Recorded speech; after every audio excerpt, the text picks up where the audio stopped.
الرحمن الرحیم۔ اگر آپ اپنے بچوں کو شیطان کے شرور سے یا زہریلے جانور سے یا نظر لگ جانے سے حفاظت کرنا چاہتے ہو تو رسول اللہ صلی اللہ علیہ وسلم نے جو دعا سکھلائی ہے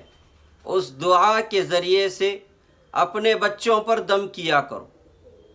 بخاری شریف کی حدیث ہے،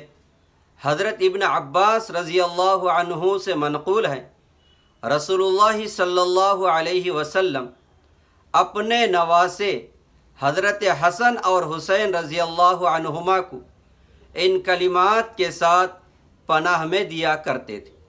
اور وہ دعا یہ ہے: اعیذکما بکلمات اللہ التامہ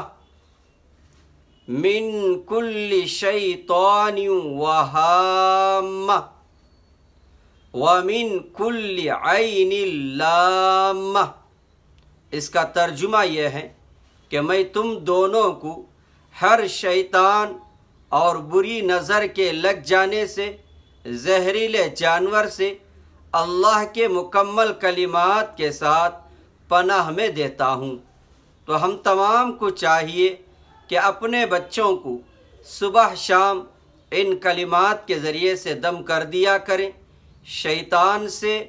زہریلے جانور سے، بری نظر کے لگ جانے سے اللہ تعالی حفاظت فرمائیں گے۔